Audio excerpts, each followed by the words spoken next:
only Arone Lumber. When building and remodeling, insist on the best. Arone Lumber and Hardware, Lucerne Road in Homer City. Dedicated to quality, dedicated to you. 8:45 in the morning. It's Indiana in the morning, and it's WCCS 101.1 FM, AM 1160, WCCSradio.com. So Pitt gets their training camp underway today. The Steelers, they're in training camp in St. Vincent College, and folks are wondering, when's IUP getting the pads on? When are they going? Jack Benedict is in the studio with us, and along with him today, IUP head football coach Paul Tortorella. Our conversation brought to you by Marcus & Mack, voted best personal injury law firm, the Best of Indiana County contest. Marcus & Mack, a law firm representing injured people. Morning, gentlemen. Morning. Todd, morning. Imagine, Coach, if you had that lady from the United States rugby team that scored that final goal last night.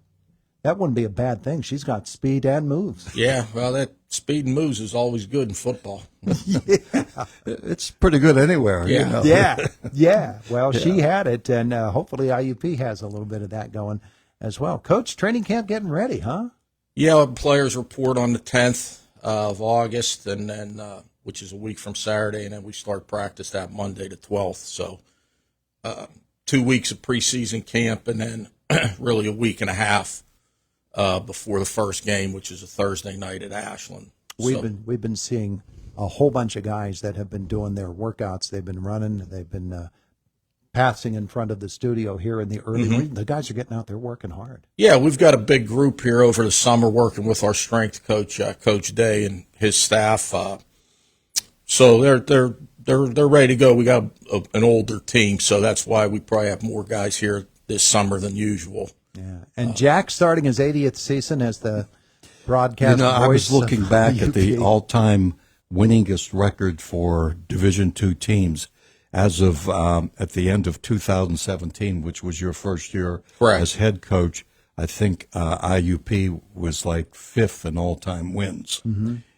So the season coming up is going to be the 94th season for IUP football. Wow. So I'll take in number 56. That'll do okay. But it's good to have this guy with us because this will be, number 9 for you. I mean, we still have to count the COVID year because you still coached that. Yeah, we still were up and kind of running, just didn't play any games. Yeah. Let me ask you this, Coach. Coming off spring ball, did you accomplish at spring what you wanted to? Yeah, I think we did. Again, we had a lot of players in spring practice because we only had 8 seniors last year. Usually, like this year we have 17 seniors. So we had a good group of returning players and younger players. And it's tough when you lose a lot of seniors to get as much work done in the spring as you'd like. So we got a lot done because of having so many players back. With the situation in college ball with the transfer portal and all. What I understand, I haven't heard otherwise, you can bring me up to date, we've only lost one player to the portal? Yeah. That's amazing. We've been fortunate since that portal started in not losing. Like what I say the most important thing is not losing your own guys. We get into that portal when we need some immediate help at different positions. Personally, if we never had to take a guy from the portal, I'd be the happiest guy in the world. So the main thing that we concentrate on is keeping our own guys. A lot of teams lose a lot of players, and then they got to dig in there and bring a lot of guys out of the portal. And we've kind of had the philosophy if we're in a position where we need immediate help and need an older player, that's kind of when we look at the portal, to be honest with you. The guys that you are bringing in, the high school players, without naming any names, but are there some guys there, a few of them maybe, you think might have a chance to make the squad? For what we know now, and then, there's always a surprise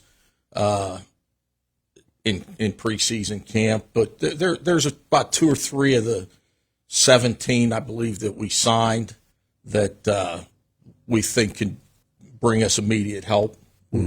So, and there are positions where we're a little bit thin depth-wise.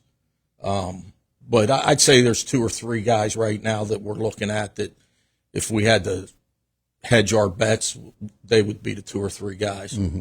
I don't like to look back because, Satchel Paige said somebody may be gaining on you. Right. But last year, you take a look, 6-5. That's not IUP football. Right. We all agree to that. But when you look at this year's team, and I think you brought it up right there with 17 experienced players coming back, you should show a lot of confidence for this year, don't you think? Well, yeah. I mean, we've got a lot of guys that have played a lot of football. Sometimes that's really good, and sometimes it's not as good as you'd like it to be. But it's a lot easier to coach returning players that have played in games. You kind of know what they're going to do. Last year we had a lot of new players, and lost 3 games on the last play of the game, really. So hopefully we can get that turned around this year. Mm-hmm. Karst Hunter, your quarterback, last year wasn't even, well, he's coming here now. Right. In July, I think it was. That's got to be a big advantage. He's been here.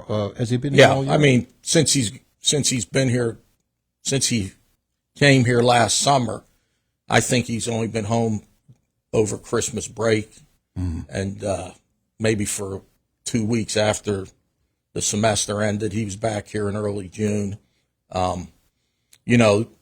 This is the first year we've had a returning quarterback since Lenny Williams. We've had the 1-year quarterbacks every year, and you can't, complain about it because we've had a lot of success with those 1-year quarterbacks. So this is an interesting dynamic in regards to we have a quarterback back and the backup quarterback back that played 3.5 games. Yeah, Nico. Right. So that's a good feeling. At this time last year, the first snap that Karst took for us was the first snap in preseason camp. And then 22 practices later, he was starting against Ashland. Yeah. Todd, do you have something? Well, it's kind of interesting, talking about the transfer portal and how other programs might actually be bringing in and turning over a whole lot more Right. than you are. That leadership aspect of it, a guy that returns from your team has to make a difference off the field. And a guy like Karst, but not only him, but up and down the Sure. roster. Those guys come back.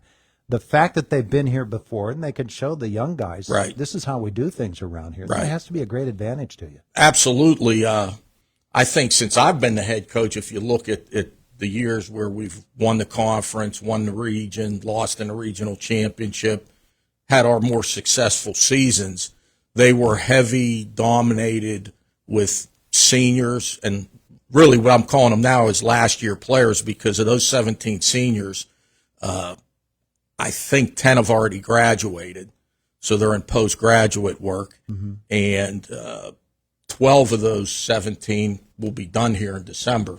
So if they haven't graduated, they're graduating in December, or they're getting their graduate degrees because of that COVID year still in existence. Yeah. After this season, the COVID years kind of won't be, you won't have to worry about that now. But there's a lot, we have 3 sixth-year players, because of COVID, and then a red shirt, and then they play 4 years, or COVID and the guy has a medical injury.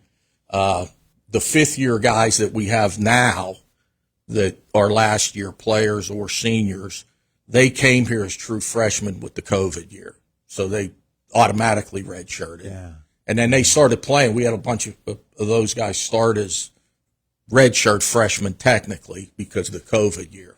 Hey, Coach, I'm interested in the Mercyhurst situation and how teams are approaching it, how Right. IUP is approaching Right. it as well. That's an awful difficult thing to have to get around. Well, it would be really hard if we would have played them early in the season. We were supposed to play them late in the year. The really tough thing is we lose a home game.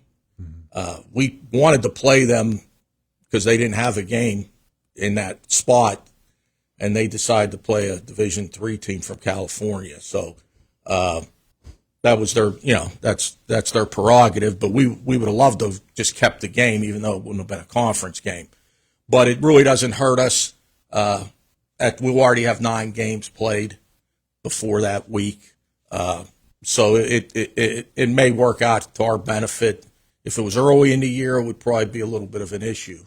But now for next year, we got to start looking for a game for whenever we were supposed to play them in the schedule for the 2025 season. And you know, as you look at it, I don't think we've lost to them since 2012. So we've had a lot of success, and we had a home game with them this year. So I wish they kind of would have left the conference when we were supposed to play them up there in Erie. It would have saved us a trip. But, you know, it is what it is. That they made that decision. We've got a really good league, both sides. Obviously, in the West, we're just going to play one less game. Yeah, I don't think anybody's happy with what Mercyhurst did to the conference. Before we leave, I'm going to bring this up, and I may embarrass you about it. No, that's okay. I've been embarrassed many times. You and Gerald Comedy have been named as nominees for the 2024 American Football Coaches Association. They call it the Good Works Team for Community Service. So just, you know, let people know that it's not just football. You're not just a football coach, Right. but the involvement in the community. And or else you wouldn't have been here for almost 30 years. I mean, obviously, you know, I think at the golf outing I was talking in June about, you know, IUP's place in the community of Indiana is a little bit of a special situation when you have so many coaches in football, basketball, and some of the other sports that stay a long time, you know, and really we've all had chances to leave and decided that the grass isn't greener.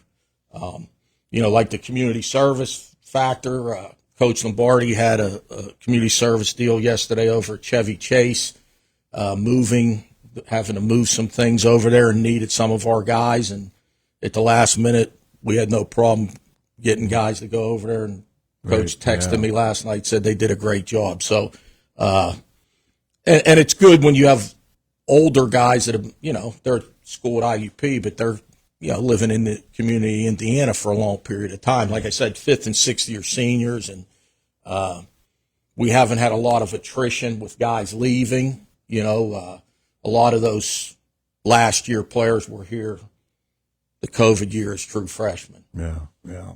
Well, I know in my time here, 8 head coaches. That's all I've had with you guys. Yeah. That's amazing. That is really amazing. So, and Coach Klausing, of course, was just the 1 year. Then he had left. Right. But, well, I just wanted to bring that up and let people know there are other things behind the scene. Coach Klein did the same thing with his committee. I mean, all of our coaches are heavily involved. Joe, Dan, I mean, all of them. You know, volleyball, the women's coaches.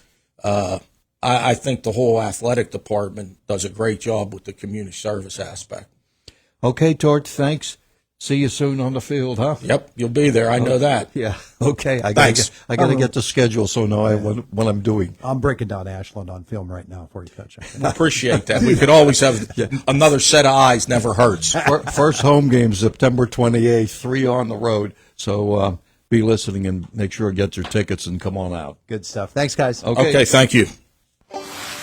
Howdy. Want to trade your hog over yonder for my rowboat here? We got to do it before the sun goes down because I'm doing some day trading. You tomfool, that's not